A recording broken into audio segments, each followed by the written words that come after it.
Maître, allez-y. Et si vous connaissez comme ça, on va occuper la société. Votre réaction, s'il vous plaît. C'est bon, calmez-vous. Voilà, allez-y. Et on démarre. Allez-y. Maître, 2 ans de prison ferme pour Ousmane Sonko. Votre réaction, s'il vous plaît. Voilà. Verdict bi nga expliquer ñu maître nan la demee.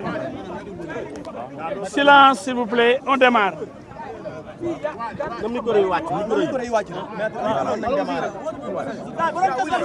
Micro yi nañu wàcc. Voilà, allez-y, wàcc na, maître. 5, 4, 3, 2, 1, 0. La chambre criminelle du tribunal de grande instance de Dakar vient de condamner M. Ousmane Sonko à 2 ans de prison ferme et 600 000 francs d'amende. Il doit payer aussi à ma cliente, Madame Adjira Bissar, la somme de 20 millions, solidairement avec Ndeye Khady Ndiaye. C'est une satisfaction pour les avocats d'Adjissar, mais pas une satisfaction totale. Nous aurions voulu la condamnation de M. Sonko à un minimum de 10 ans ferme. Mais nous sommes obligés de nous plier à la décision souveraine des juges de la chambre criminelle. C'est le verdict qui a été prononcé. Et le viol n'a pas été retenu. Le viol n'a pas été retenu. Okay. La corruption de la jeunesse a été retenue. C'est tout comme. Parce que quand on abuse de la jeunesse d'une fille pour coucher avec elle, c'est presque un viol.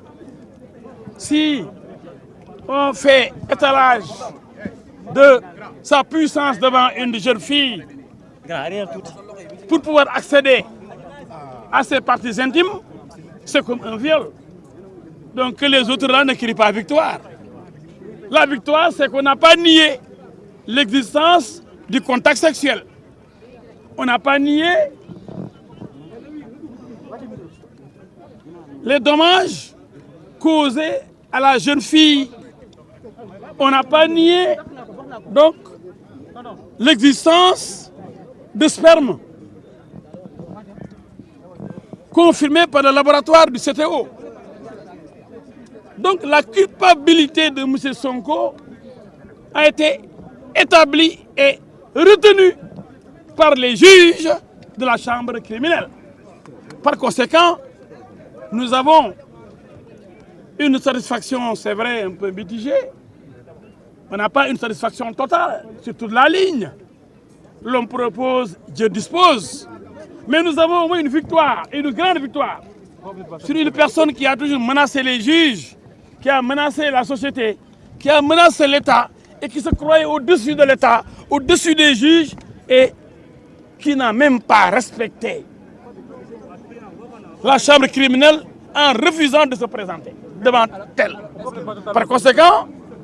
Par conséquent, jugé par contumace, l'homme Ousmane Sonko doit aller en prison pour 2 ans. C'est donc une satisfaction morale. Monsieur, quel est le sentiment exactement de votre client aujourd'hui? Oui, ma cliente comme moi n'est pas satisfaite totalement. Elle aurait bien voulu la condamnation de M. Sonko à la peine attendue, dès lors que le contact sexuel n'est pas rejeté. Dès lors qu'on parle d'abus, de corruption de jeunesse, donc d'exercice de la puissance sur Adjissar, exercice de l'influence sur Adjissar pour pouvoir accéder à son intimité. Nous allons nous concerter pour voir tout cela, mais pour le moment, laissez-nous fêter notre victoire. Vous êtes satisfait du verdict? Nous ne sommes pas satisfaits totalement, mais nous sommes satisfaits en partie. Donc nous avons une victoire. On n'a pas une victoire totale, mais on a une victoire sur un homme qui a essayé d'intimider la justice, d'intimider l'État, de montrer que si on le condamne, ça va faire exploser le pays. On va vers le chaos si on le condamne. Aujourd'hui, Ousmane Sonko est condamné à 2 ans de prison ferme. Et il a été déclaré coupable. Donc Ousmane Sonko est un coupable. Allô.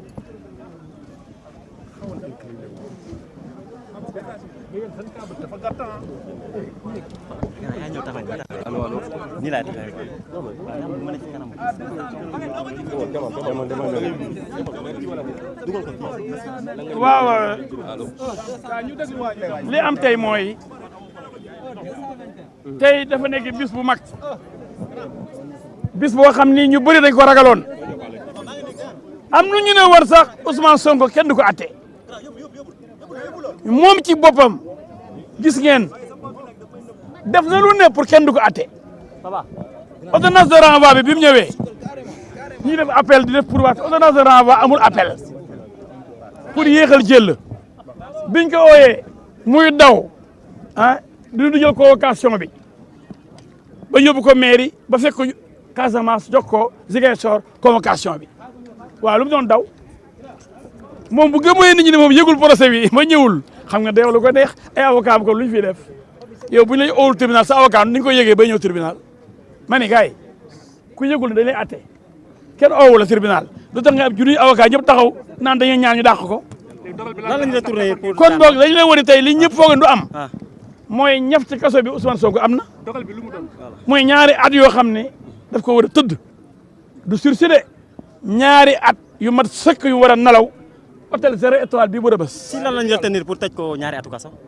waaw loolu mooy nee nañ corruption de la jeunesse mooy abusé ci benn xale boo xam ne dafa laa ragal nga di ko def lu dul noonu waaye nee nañ xëy na loolu yeggul ci viol pour ñoom pour ñun viol la pour ñun ñu doon nekk minimum 10 ans wala 20 ans wala 15 ans donc ñun kontaan nañ ne kontaan bi des na ndax bala ñu doon kontaan ñu jox ñu li ñu laaj yëpp mooy wane ni ñu yeggee ci ñun lu tax ñu war a tëj Ousmane Sonko fukki at wala ñaar fukki at ndax yoon loolu la wax waaye nag dañ ko indi ci corruption de la jeunesse mooy yegg ci xale boo xam ne ci xale waayam ci ñàkk dooleem nga abusé ba mën a tëdd ak moom kon loolu kon la Adji Sarr waxoon en partie nangul nañ ko loolu indi ñaari at yi nga xam ni Ousmane Sonko war na ko tëdd ci kaso bi satisfaction bi totalul. kon suñu mbégte am nañ mbégte mu rëy waaye mbégte bi may ma am nañ tey mbégte mu rëy mooy Ousmane Sonko dafa gëmla woon Sénégal yi dafa am doole ba tax bi ko war a au tribunal dëkk bi di bëgg a toj muy yàq dëkk bi di taalu dëkk bi bëgg a jaay doole juge yi di leen intimider di leen saaga moom Ousmane Sonko ba ñëpp demoon nañ ma foog ni kenn ñemewul atte Ousmane Sonko mu sell mi tey tribunal war na ni Ousmane Sonko sellul na tëj na ko ñaari at yoo xam dafa ne ko am na loo seeg ak xale bu jigéen boo xam ne da nga ko jaay doole da nga ko won da nga influence nga ko won mu ragal la nga am noo def ak moom kon dama tëdd ñaari at kaso kon xam ngeen ni weddi wuñ ñu seq na dara xale bi waaye viol dañ naan viol mooy loo xam ni xale bu jigéen bi d'accord ci.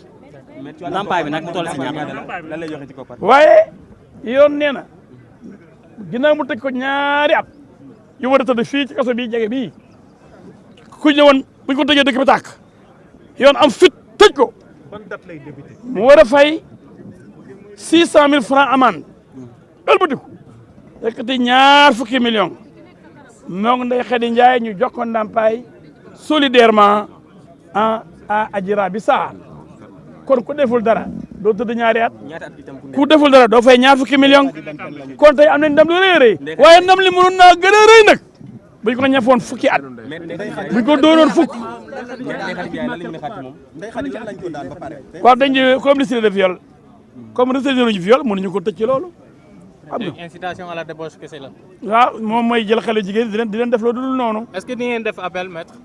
loolu dinañ ci waxtaanaat ñu xool ndax sur client am na mbégte mais am na lu ko naqari li ko naqari mooy mu doon nekk kim jiiñ ñu tëj ko fukki at ndax loolu viol loolu la wax waaye buñ ko tëjee ñaari at du am mbégte bi mu yaakaaroon mais comme moom ponkal la moo xam ne ñu bëree ko ragal ci réew mi ñëpp foogoon nañu ne bu ñu ko tëjee dëkk biir tàkk foogoon nañu kenn ñemewu koo tëj lu mu def rek day dem fee menacé oote ay meeting rassemblement garsa pour ñëpp ragal ko waaye garsa massa 2 ans de massa la. kañ lay commencé tëdd ñaari Est-ce que le droit a été dit selon vous? Comment? Est-ce que le droit a été dit puisque ñeneen ñi peut-être. Le droit a été dit selon le juge bi mooy apprécier ñun après on commente rek comme yow. Ousmane Sonko est inéligible du mën a bokk ci élection yi am nga ci cadre. loolu yàgg na depuis Mame Mbaye Niang la bokkatul. tëdd bi kañ la koy wàcc. depuis li ko tëjoon ci Mame Mbaye Niang. ci la nalaw bokkatul. bii da cee yokku rek. kañ lay commencé ah tëdd heure bu ko yoon bëggee rek heure bu neexee yoon jëli ko ni ko dem kay tëdd. jërëjëf merci. voilà d'accord. non continue heure bu nekk mën na la jàpp. d'accord mu ngi alors voilà xoolal yow yi yoo xoolal. xaw ma de dama ko for rek fii la daa mel ni de bii mais je ne sais pas. ani séenam non jël ma ko. ku moom lii. ñoom moom lii.